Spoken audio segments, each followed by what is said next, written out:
datang kembali di channel YouTube saya. Dan video kali ini adalah video lanjutan dari materi akuntansi biaya overhead pabrik atau BOP.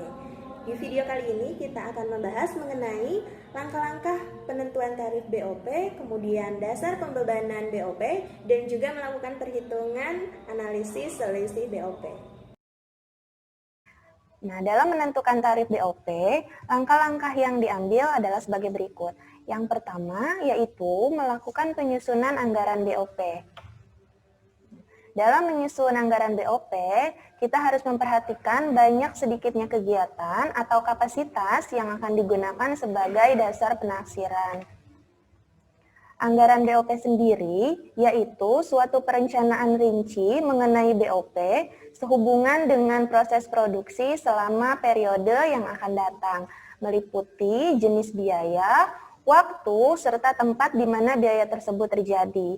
Anggaran BOP disusun berdasarkan volume kegiatan yang akan dilaksanakan pada waktu mendatang.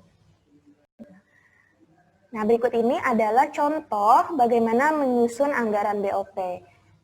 Disajikan sebuah kasus jika biaya tetap atau kita inisialisasi dengan A, yaitu sebesar 20.000 per bulan, dan biaya variabel diinisialisasi dengan B sebesar Rp200 per unit, dan jumlah barang yang diproduksi sebanyak 400 unit dengan pembebanan tarif berdasarkan jam kerja langsung, yaitu 2.000 jam kerja langsung, maka kita diminta untuk menghitung anggaran BOP dan juga tarif BOP berdasarkan jam kerja langsung. Nah, cara menghitungnya adalah yang pertama, kita harus memasukkan unsur-unsur biaya, yaitu biaya tetap dan juga biaya variabel ke dalam sebuah formula atau sebuah rumus, di mana rumusnya adalah Y sama dengan A ditambah B dikali X. Nah, Y ini adalah anggaran BOP, kita inisialisasi atau kita samakan dengan Y. Kemudian A ini adalah biaya tetap, B adalah biaya variabel, dan X adalah jumlah unit yang akan diproduksi. Maka Y sama dengan Rp20.000 ditambah Rp200 dikalikan dengan 400 unit. Maka hasilnya adalah sebesar Rp100.000. Nah, dari hasil perhitungan tersebut, maka kita bisa mengetahui bahwa Y atau BOP yang dianggarkan adalah sebesar Rp100.000. Lalu bagaimana cara untuk menghitung tarif BOP? Karena pada kasus ini diminta berdasarkan jam kerja langsung, maka cara menghitungnya adalah BOP yang dianggarkan kita bagi dengan pembebanan tarifnya berdasarkan apa? Karena di sini berdasarkan jam kerja langsung, maka kita lihat pada kasus jam kerja langsungnya adalah sebanyak 2.000 jam kerja langsung. Maka 100.000 dari BOP yang dianggarkan kita bagi ke dalam jam kerja langsung untuk memproduksi unit tersebut, ya. Maka 100.000 dibagi dengan 2.000, yaitu hasilnya sebesar Rp50. Karena dasar pembebanannya adalah jam kerja langsung, maka Rp50 per jam kerja langsung.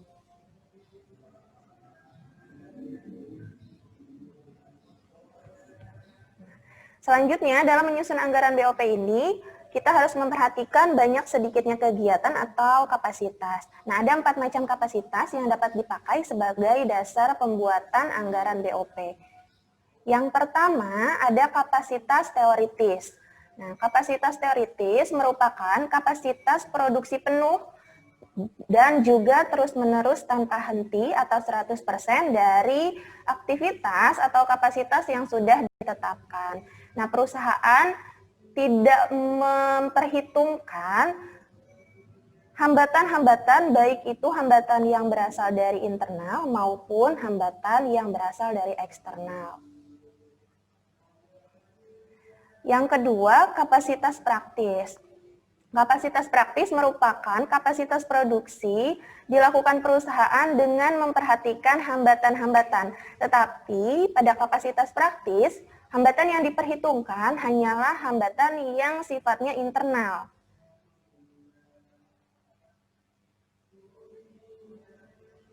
Kemudian yang ketiga, kapasitas normal. Kapasitas normal merupakan kapasitas produksi perusahaan untuk memproduksi dan menjual produknya dalam jangka panjang. Dalam kapasitas normal ini sudah mulai memperhatikan faktor internal dan juga faktor eksternal. Dan yang terakhir, yang keempat adalah kapasitas sesungguhnya. Kapasitas sesungguhnya adalah kapasitas yang diperkirakan akan dapat dicapai pada tahun depan. Selanjutnya, yang kedua, langkah-langkah dalam penentuan tarif BOP. Setelah tadi yang pertama adalah melakukan penyusunan anggaran BOP, langkah yang kedua yaitu memilih dasar pembebanan BOP kepada produk. Nah, faktor yang harus dipertimbangkan dalam memilih pembebanan BOP, yang pertama, kita harus memperhatikan jenis biaya overhead yang dominan jumlahnya dalam departemen produksi tersebut. Nah, yang kedua, juga harus memperhatikan sifat-sifat BOP yang dominan terjadi pada departemen produksi. Ada berbagai macam dasar yang dapat digunakan untuk membebankan BOP kepada suatu produk. Yang pertama, kita bisa menggunakan dasar pembebanan dengan satuan produk. Nah, metode ini paling sederhana di antara metode yang lain, di mana jumlah BOP langsung dibebankan pada produk. Nah, metode ini cocok digunakan untuk perusahaan yang hanya memproduksi satu jenis produk. Nah, cara menghitungnya adalah tarif BOP itu sama dengan taksiran BOP dibagi dengan taksiran jumlah produk yang dihasilkan.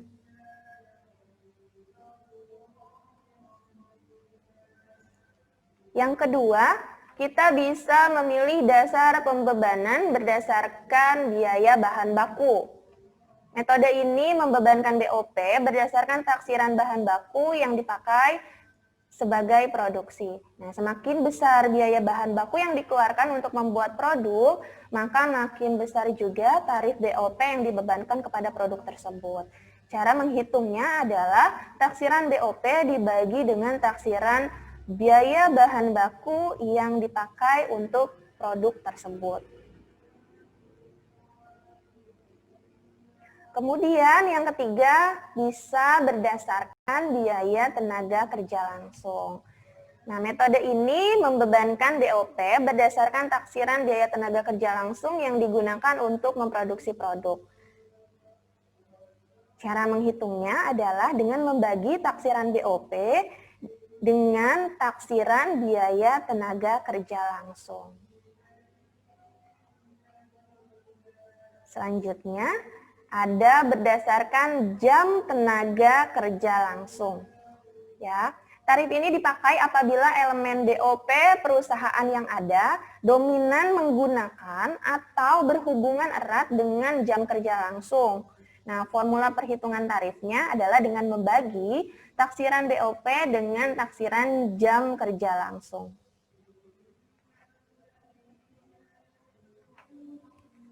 Kemudian, yang kelima, bisa dibebankan berdasarkan jam mesin. Nah, metode ini membebankan BOP berdasarkan taksiran jumlah jam mesin yang digunakan untuk memproduksi produk. Nah, tarif ini dipakai apabila elemen BOP yang dominan pada perusahaan tersebut menggunakan waktu penggunaan mesin atau jam mesin. Nah, formula untuk menghitung tarif BOP-nya adalah dengan membagi taksiran BOP dengan taksiran jam mesin.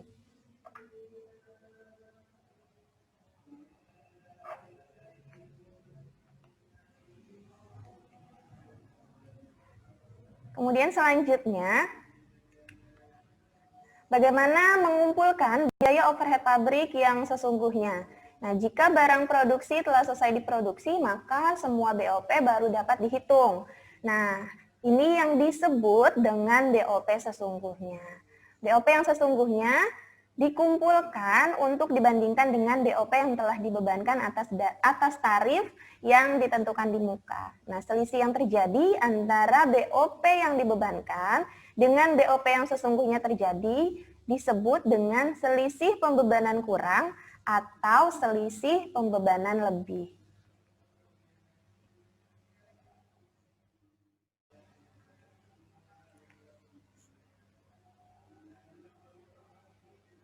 Nah, selanjutnya kita akan melakukan analisis dan juga perhitungan dari selisih biaya overhead pabrik.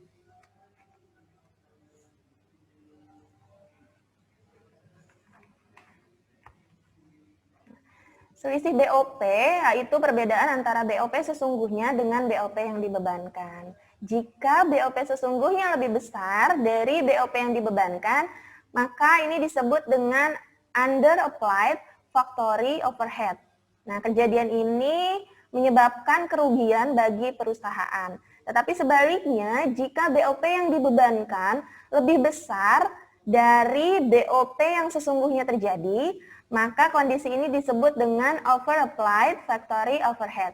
Nah, kejadian ini justru akan menguntungkan bagi perusahaan.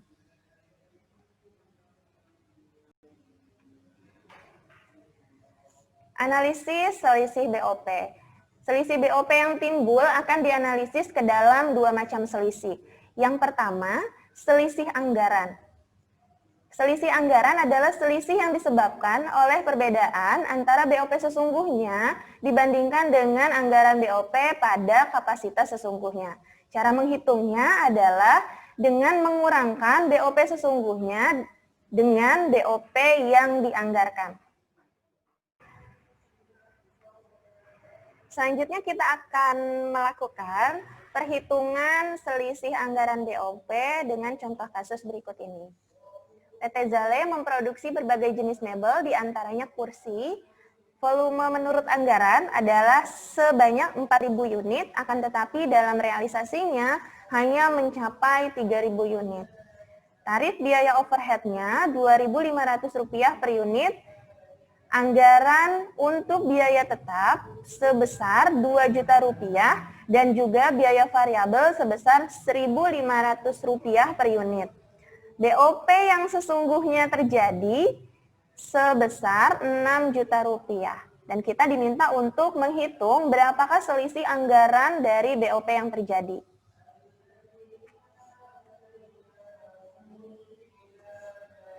Dari kasus kita bisa simpulkan bahwa biaya tetap atau kita simbolkan dengan A itu sebesar Rp2 juta, biaya variabel atau B sebesar Rp1.500 per unit, dan juga banyaknya unit yang diproduksi atau X ini sebanyak 3.000 unit. Maka untuk menghitung BOP anggaran atau Y, kita harus memasukkan ke dalam rumus Y sama dengan A ditambah B dikali X. Rp2 juta ditambah Rp1.500 dikalikan dengan 3.000 unit terlebih dahulu. Maka BOP anggaran atau Y adalah sebesar Rp6.500.000. Kemudian jika ingin mengetahui berapa BOP yang dibebankan, cara menghitungnya adalah dengan mengalikan tarif BOP dengan kuantitas yang dihasilkan pada produksi tersebut. Maka 2.500 dikali dengan 3.000. Hasilnya adalah 7.500. Nah, kita sudah mengetahui berapa BOP anggaran dari hasil perhitungan Y sama dengan A ditambah B dikali X. Dan pada contoh kasus yang disajikan, di situ sudah diketahui berapa besarnya BOP yang sesungguhnya terjadi. Maka kita bisa melihat atau menghitung selisih anggaran dari BOP pada contoh kasus yang disajikan.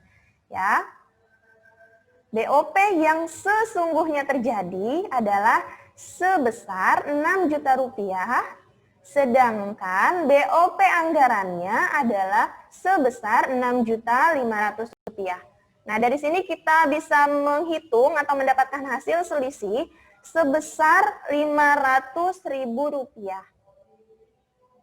Ya, dan untuk menentukan apakah selisih anggaran ini menguntungkan atau merugikan bagi perusahaan, kita bisa lihat karena di sini BOP yang dianggarkannya lebih besar dari BOP yang sesungguhnya terjadi, maka kondisi ini disebut dengan selisih menguntungkan atau over-applied factory overhead.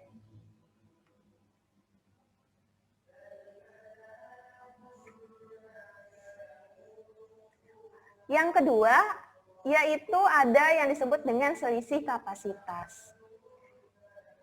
Selisih kapasitas berhubungan dengan BOP tetap yang disebabkan kapasitas sesungguhnya yang dicapai lebih kecil dibandingkan dengan kapasitas yang dipakai untuk menghitung tarif. Selisih kapasitas disebabkan karena tidak tercapainya kapasitas yang dianggarkan. Nah, rumus untuk menghitungnya adalah dengan mengurangkan BOP tetap anggaran dengan BOP tetap yang dibebankan. Selanjutnya kita akan mengetahui bagaimanakah perlakuan akuntansi terhadap selisih dari BOP. Ada dua cara perlakuan terhadap selisih BOP. Yang pertama, jika selisih BOP tersebut disebabkan karena selisih anggaran, maka selisih BOP dibebankan kembali ke dalam rekening persediaan produk dalam proses, persediaan produk jadi, dan juga harga pokok penjualan. Jurnal yang dibuat apabila selisih tersebut menguntungkan bagi perusahaan adalah dengan mendebit selisih biaya overhead pabrik dan juga mengkredit yang pertama persediaan produk dalam proses, kemudian mengkredit persediaan produk selesai atau produk jadi, kemudian juga mengkredit harga pokok penjualan. Lalu jurnal yang dibuat apabila selisih tersebut tidak menguntungkan bagi perusahaan. Maka jurnalnya kita harus mendebit yang pertama persediaan produk dalam proses, kemudian mendebit juga persediaan produk selesai, juga mendebit harga pokok penjualan, dan juga mengkredit selisih biaya overhead pabrik.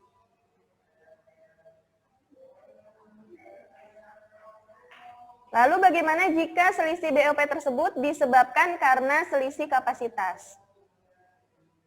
Nah, selisih BOP diperlakukan langsung ke dalam elemen rugi laba. Jurnal yang dibuat apabila selisih BOP tersebut menguntungkan, maka kita mendebit selisih BOP, kemudian mengkredit rugi laba, juga mendebit rugi laba, dan juga mengkredit laba yang ditahan. Tapi jika selisih BOP tersebut tidak menguntungkan bagi perusahaan, maka kita mendebit rugi laba dan mengkredit selisih BOP, juga mendebit laba yang ditahan dan juga mengkredit rugi laba.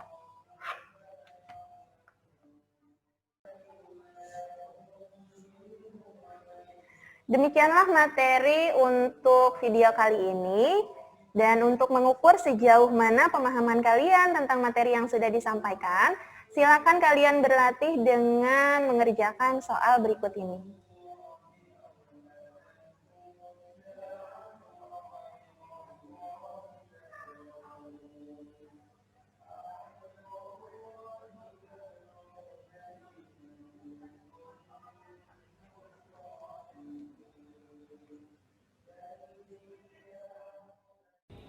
Demikianlah video untuk materi kali ini. Semoga video tersebut bermanfaat untuk kalian.